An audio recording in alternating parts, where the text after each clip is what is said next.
What's going on, everybody? Welcome back to another episode of Miltrick Media. I am here with Produced by Ago. Ago, how's it going? Thank you for being here. Yo. Thank you for having me, man. I really appreciate it. It's a great experience to be here, and I'm excited, man. So, Of course. yeah. Yeah, I'm excited. So, like we were just talking about off air, you're currently in New York City, but you were originally not from New York City. So, where are you originally from? Yeah. So I'm from California, from Northern California, Sacramento, to be specific. Nice. I moved out to New York about maybe 4 years ago now. I spent the majority of my life in California. I moved to LA directly after high school, just because that's what everyone told me I need to be for music. Long story short, didn't really like it there too much. So kind of started discovering new places, ended up out here on a vacation randomly, and really never looked back. Same story as everyone else. You know, you come to New York and you fall in love with it, and that's literally what happened to me. You get bit by the Big Apple, you fall in Man. love with it. Yeah, that's an amazing story. So, wait, how long were you in LA before that vacation you took? Yeah. So I was in LA for about 7 years. Oh, wow. Now, mind you, that whole experience in LA. Let me just make it clear. All of my 20s were really kind of a haze in the sense that I kind of let loose a little bit and kind of got into that little phase, the partying phase. So there was a lot of things that were really not working in my favor. A lot of bad influence, so to speak. So being there for so long was kind of the reason. I was just kind of stuck in that lifestyle. Yeah. And in order for me to kind of dig myself out of that lifestyle, I found that leaving might have been the best solution for me. And coming to New York 4 years ago on a vacation, like I said, I was traveling a lot because I would have a lot of time off from my job, and in that time I would just travel. And I remember one trip specifically, I wanted to travel kind of in every major city in the country because I had never been outside of California. I have no family, no connections, and all that. No one. I don't know anyone out here on this coast. And so I kind of ended up in Chicago, and I loved Chicago for the same reasons I love New York.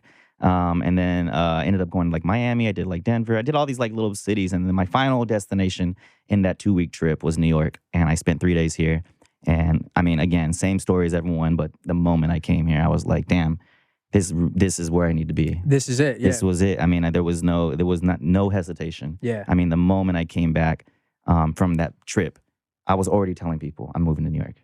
I didn't know how I was going to do it. I just knew that if I set myself up by telling people, they would hopefully hold me accountable. You spoke it into existence. I spoke it into. I guess that's what. Yeah, manifestation. That that's the scenario. Shorter, yeah, that's the shorter version.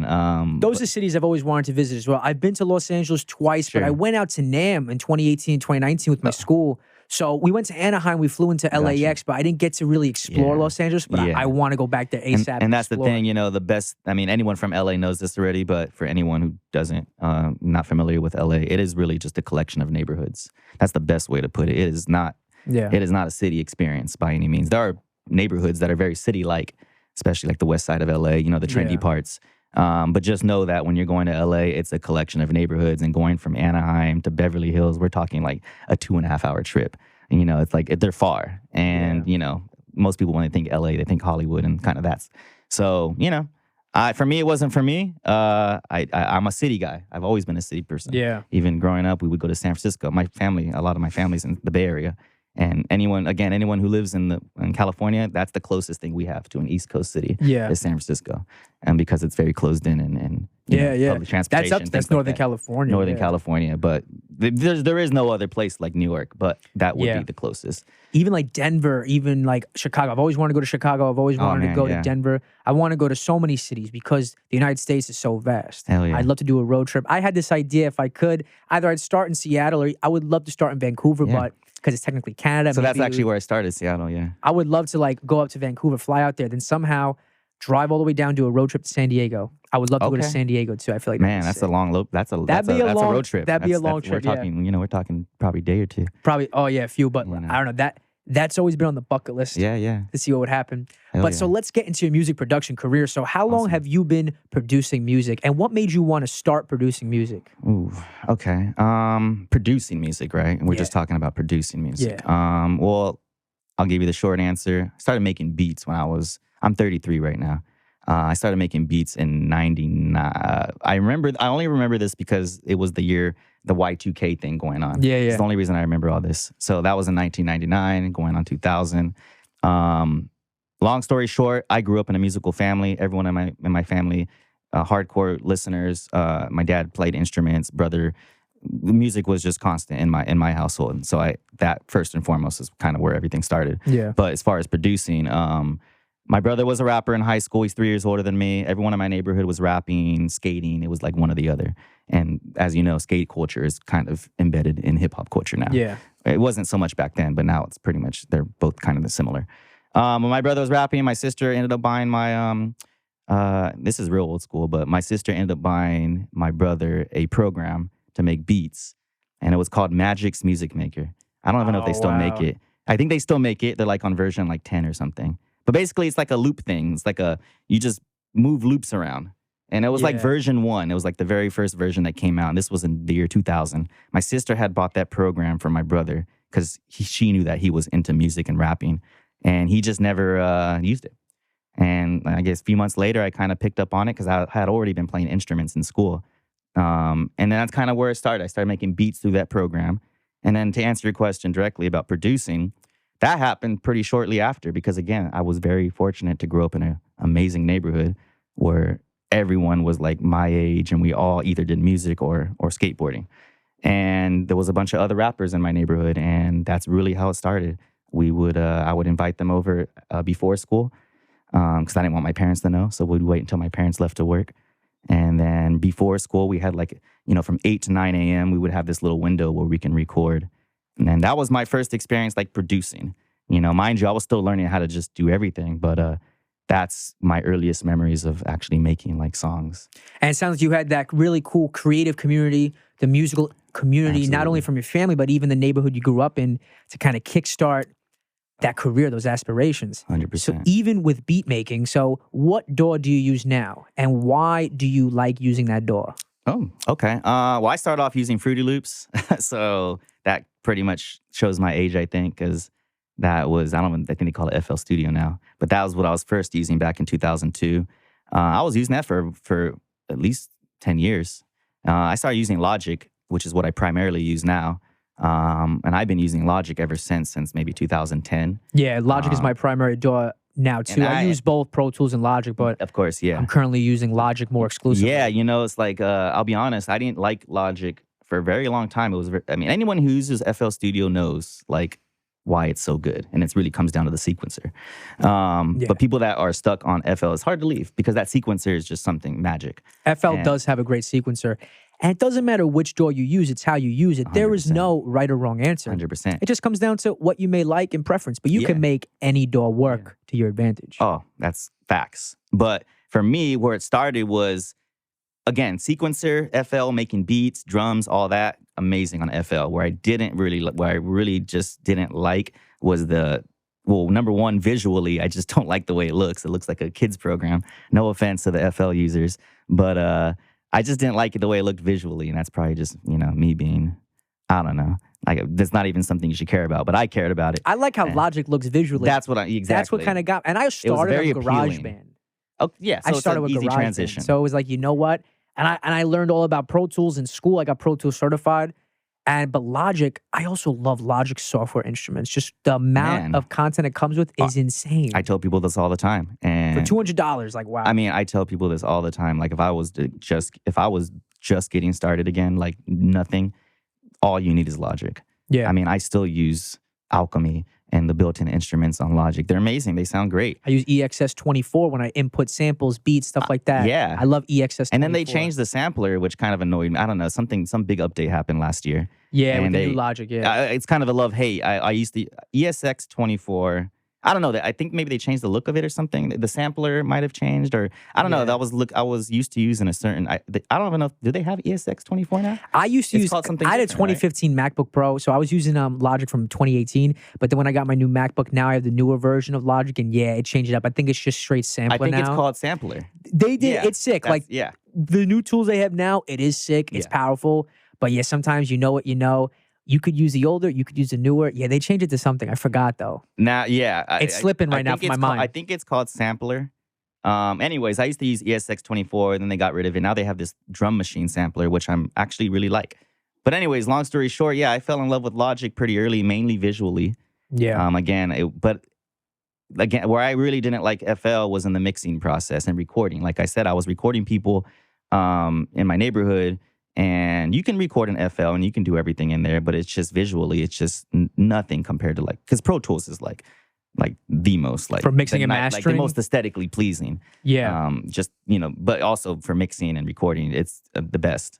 But yeah, Logic, I just really fell in love with visually, and I knew I wanted to use it. It was just a matter of took me a long time. This was back in 2009, 2010, where I started using Logic, and I really went through a period of just going back and forth for many years. And when I mean back and forth, I mean starting beats and ideas on FL and then transferring them, stemming them out to Logic. Yeah. And I got in that pattern for many years. And then now I would literally say within the last 3 years, I'm primarily using Logic. I finally figured out how to not figure it out, but to the point where I'm at least content. I can do pretty much everything in Logic and not have to switch DAWs.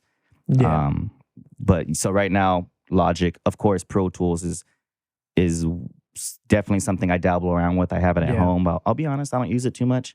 I mean, just from my experience, I've been in a lot of studios here in New York, and I mean, I've yet to see a studio that doesn't have Logic. I mean, it seems to be it's not the standard, but I feel like it's every studio has every Logic. studio I've been in as well, they have Pro Tools, they have Logic.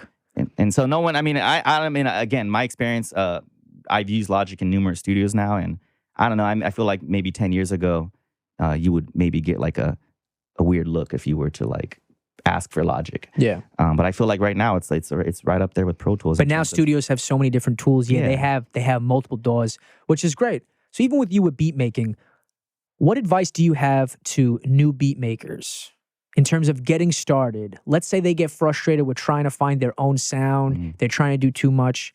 What advice do you have to young beat makers in terms of getting better at their craft? Yeah. So I think first and foremost, you probably, I definitely think knowing what you want to do is the first step, because there's so many, as we know, there's so many paths within music. And I'm learning about this by the day.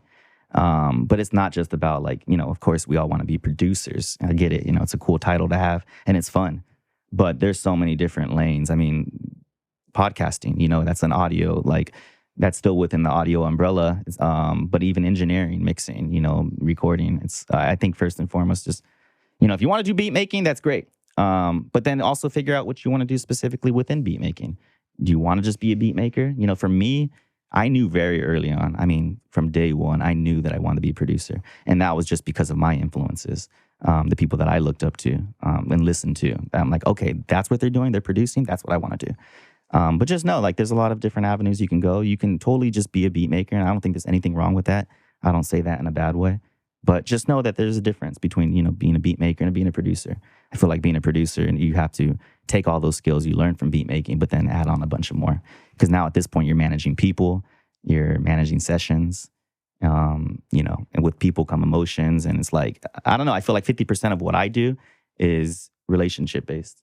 It's just getting people comfortable. Yeah. And that's something that took me a very long time to learn, Again, as far as being a beat maker, study music theory, play instruments, listen to as much music as you can.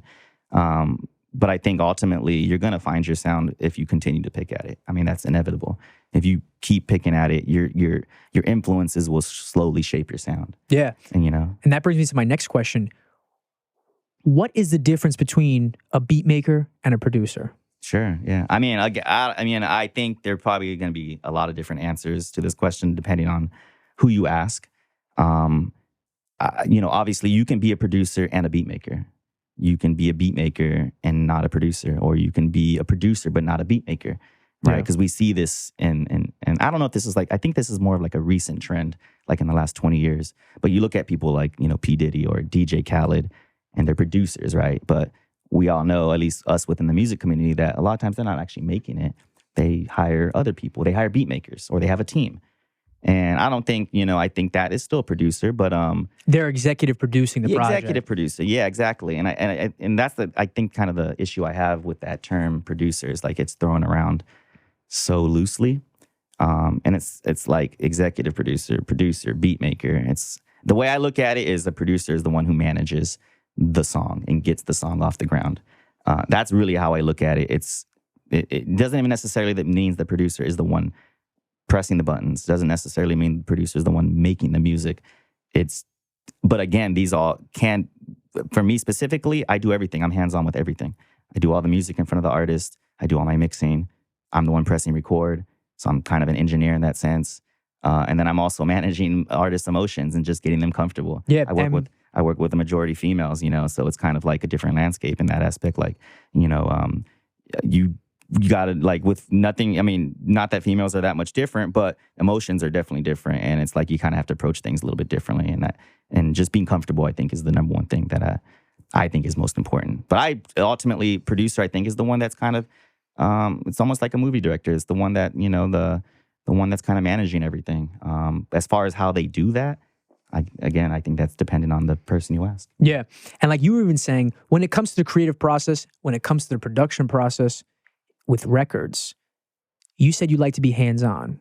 Why do you like to be hands-on? You're pressing record, you're wearing numerous hats at once. Why do you like to be hands-on with your projects? Yeah. So that's a great question because I ask myself the same thing. And I'm constantly joking with the people I work with, like, why do I do this to myself, But I think ultimately... Oh, no, it's a great thing. It's great. I just love to get inside the head of another creative and just talk about their process. For me, sometimes I don't know why I do it. But to be honest, I'm a bit of a control freak.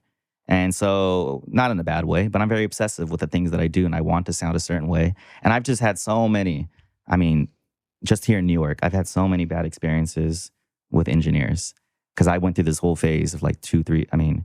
I just got out of a bad relationship. Like I just had to get rid of someone that was supposed to be mixing a project I'm doing. And again, same. I've worked with numerous engineers here in New York, and I'm not saying they're all bad here. I know there's a lot of great engineers, but the ones I've dealt with, it was just like it almost felt like I was just doing the same thing over and over again, like just hiring someone, getting bad results, and then slowly, as I kept having these bad experiences, I would just keep telling myself, like, why am I letting someone else do this when I know exactly what I want? Mm-hmm. Like, I'm capable of mixing. This is what I would tell myself. And as time went on, I would first of all, let me backtrack. I hate asking people for things. And that kind of started from I think that started with my parents because they're very, like, go-getters and they don't like to rely on people. And that's kind of a bad thing sometimes. But for me, like, that's kind of how I grew up with those instilled in me. And going back to my bad experiences with, like, engineers and just recording studios, I would just have these bad experiences like, wow, I wouldn't do that, or why would they, or this is not what I want, this is not the sound I want. And then I would just constantly, like, just slowly do things myself. And then now I just got to the point where I realized, what, ultimately, if I know exactly what I want and in my head, it's just about learning how to get there. And, it's engineering, of course, there's a science behind it, but ultimately it's just using your ears. I'm a firm believer in that. If it sounds good, as they say. And for me, I just got in the habit of just doing things on my own. And it really is satisfying, right? Because now I can, as of right now, I'm doing a few projects and I'm doing everything.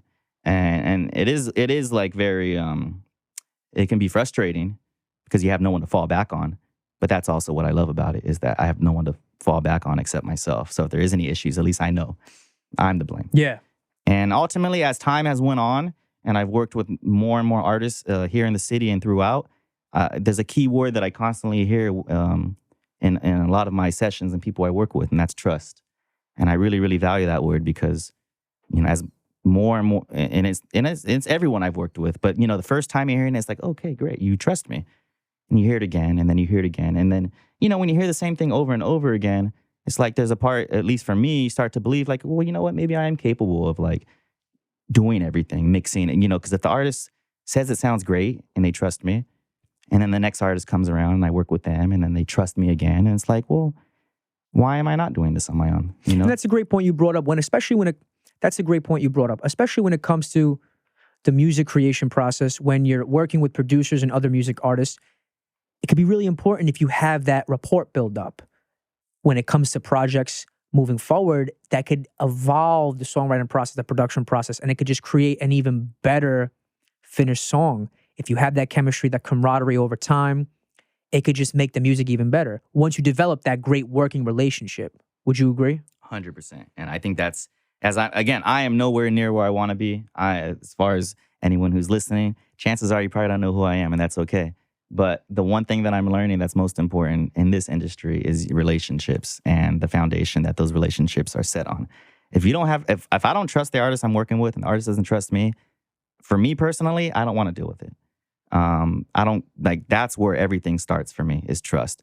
I want to make music with people that I enjoy being with.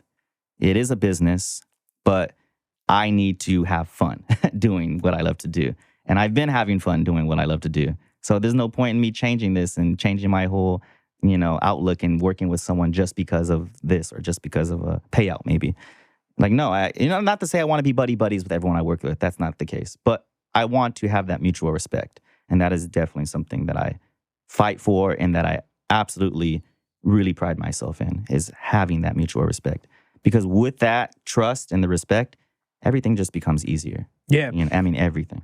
And with the music industry, in the music industry, relationships matter. They're crucial. Who you know and how they know you. 100%. That can be very impactful to your career. And competency. I feel competency matters a lot in the music industry, and it matters in any passion or any profession you may be in. Anything. Yeah. And that's really something I take with me in life. Having that mutual respect and trust, it's not even just music. It's like everything, relationships in general. That is relationships are our foundation of our life, right? At the end of the day, when all is said and done and we're on our deathbed, we don't have much except those relationships that we built in that lifetime. And I don't know about you, but for me, like, I don't want to be on my deathbed with a bunch of materials. I would rather have people around me that respected me and that I respected, and that we can share memories, and those are invaluable. And again, that all comes back to building that foundation of trust and relationships. Yeah.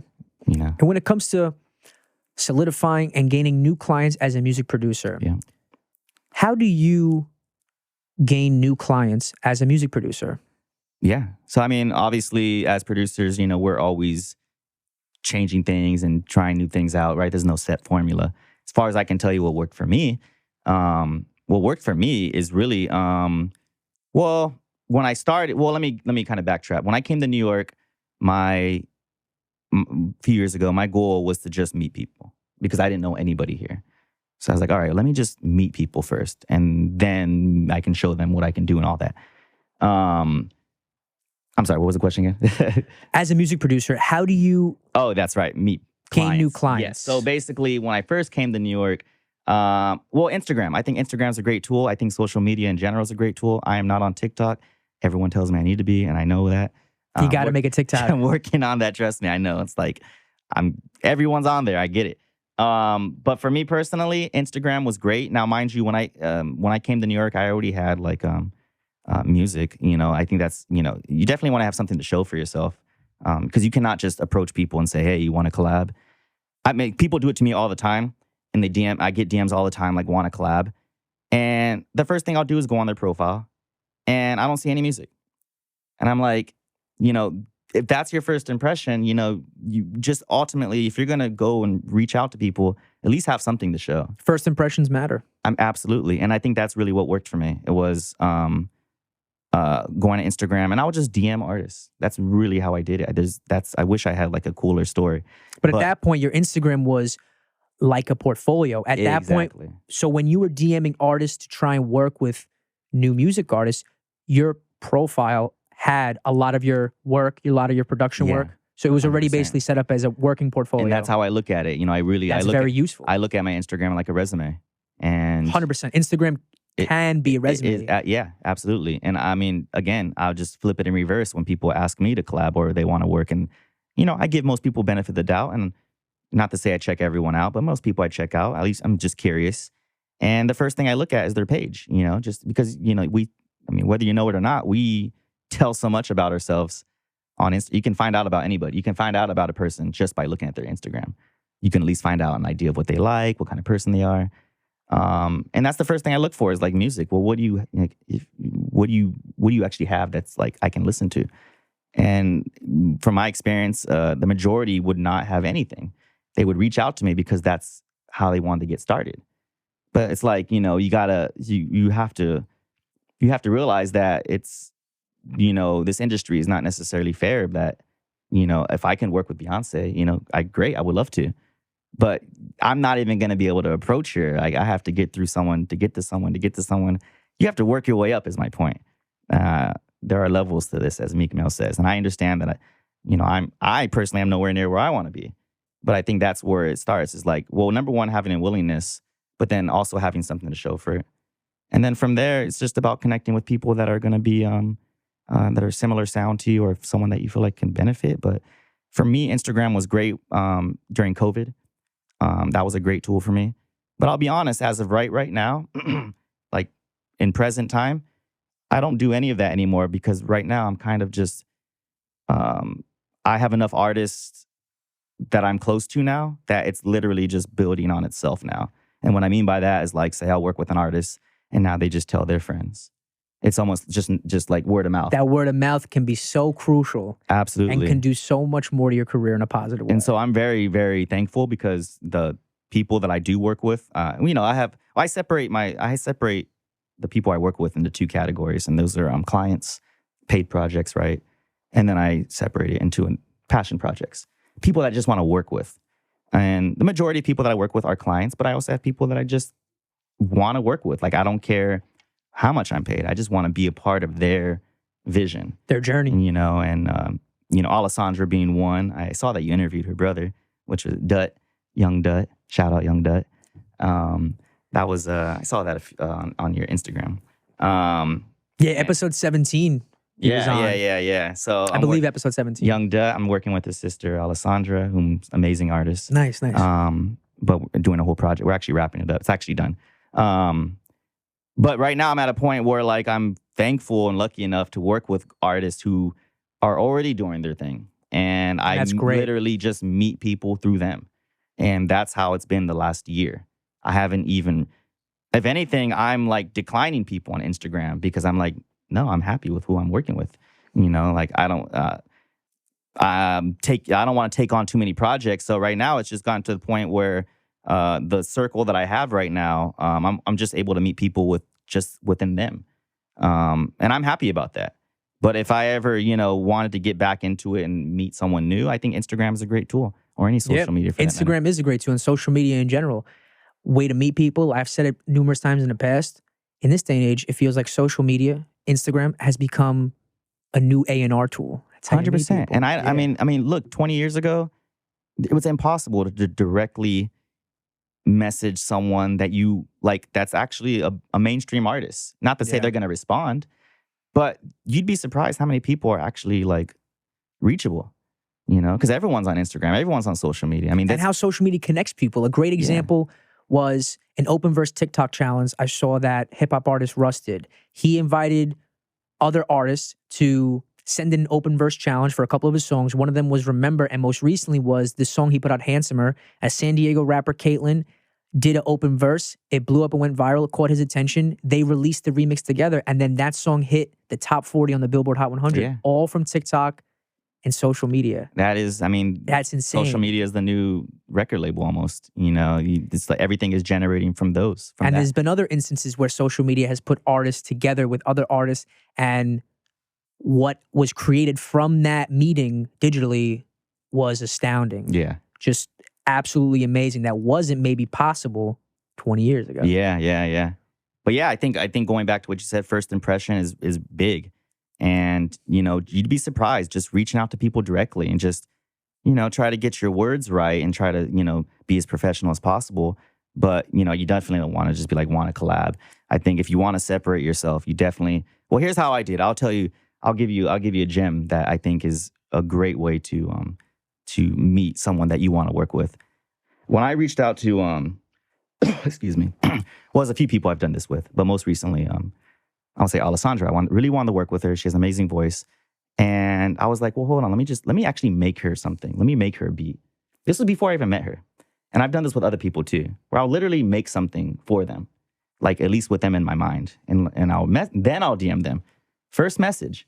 Just think about it. Someone hits you up for the first time. You don't even know this person. They're like, hey, I'm a producer. Really want to work with you. Here's what I made for you. Yeah. Boom. Like, that's a great way to go about it. No one's ever done that to me. I wish someone would, because I'm like, it just shows that extra step. And I think if you, and honestly, I think Instagram, social media, TikTok, whatever, I think they're all the best tools right now that we have available to work with the people that you want. But if to take it a step further, it's like, just try to have something to showcase. Whether you're a singer or, in my case, I would just make beats for them. And this is true. I'm not even making this up. I actually made her a beat.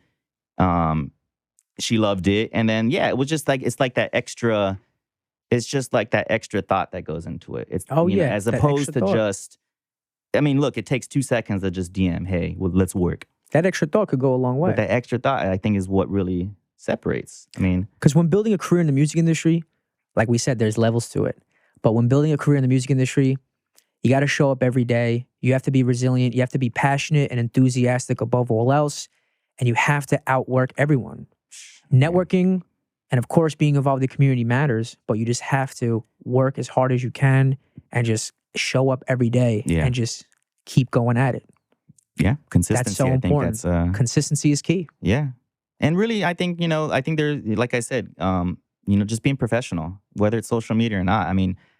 Just from the way you talk, you'd be surprised how much you can separate yourself. That's what it's all about, is separating yourself, right? How can I stand out? How can I be, because we all want to do music. There's a lot of people in New York that want to do music, whatever that means. But there's a lot of people that want to do ultimately what we're doing. And if you want to separate yourself, then you got to be different. And I think that really starts with your introduction, starts with and goes into your personality. And again, most of the things I mentioned are not even music related. These are just like people skills. Yeah. These are just skills that I've been fortunate enough to work in. I worked in restaurants for like all of my 20s.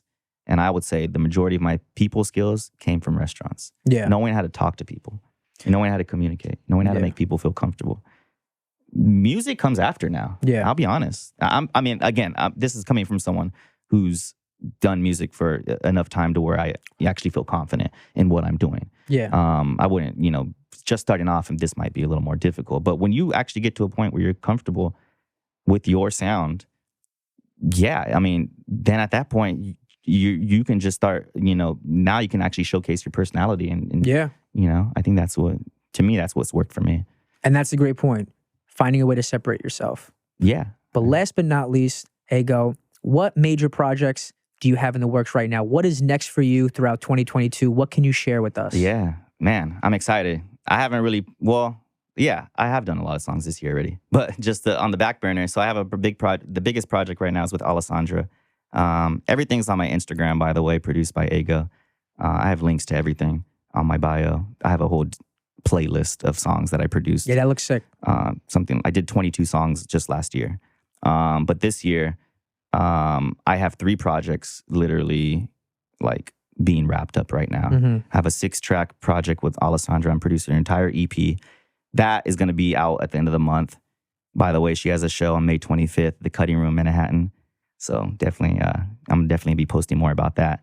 We're going to be unveiling like the EP in that show, I guess. But that's a 6-track EP. So that's one project. I'm doing another project with an artist named Trey Nation, who really, really, really cool guy. He just came back from a tour with the Rolling Stones. So he's already in the industry. He's doing it. Doing his entire project. That's 5 songs. And then I'm doing actually another project for someone that I met on Instagram. Her name is Jenna Clute. And we met on Instagram. Or she actually messaged me. And then it actually turned into a cool relationship. Yeah. We did some songs back in 2020. And then, there was a brief pause. And then she approached me sometime last year about doing an EP. Yeah. And here we are. It went from 5 songs to 3 songs, but I'm currently doing 3 for her right now.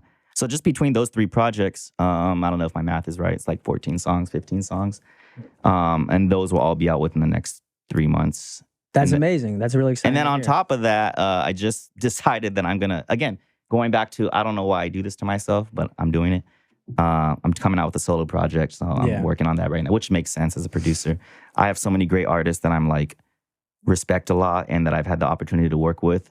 that it just really made sense for me to just do my own project and put them all together on compilation, essentially. No, like that's great. And imagine being able to see that on social media soon that comes out. You said you did 22 songs last year. Yeah, man. That's amazing. So we can find everything, all of your work. Everyone, be sure to follow him. Produced by A-Go on all social media platforms. Instagram, Facebook, Twitter. Yes, sir. You got to get on that TikTok soon, but I'm sure about to get on the TikTok. I promise. I've been thinking about it for like a month straight. I just don't want to be like, because I get it's all good. It's all good. I get it. I can be that person that's playing the keyboard and duet me, It's you're good. And there's nothing wrong with that. I actually enjoy watching those. Yeah. But again, this is just me. I just cannot. I have to find my way to separate myself. So when that realization comes to me, I'm sure, like, I'm ready. It's just a matter of like, well, what exactly do I want to do? It's all good. Yeah, you figure out how to go about it and you will. But that's my issue too, is like I'll ponder too long and then my friends will tell me like, just do it. And it's true, I probably should just do it because I'm probably, waiting for no reason. Well, everyone, thank you for tuning in to another episode of Miltrick Media. I'm sitting down here with Produced by A-Go. A-Go, thank you so much for coming on the episode and having a conversation with me. Great experience. Be sure to check him out on all social media platforms. He's got a lot of music in the works coming out soon. And thank you for tuning in. We will see you soon.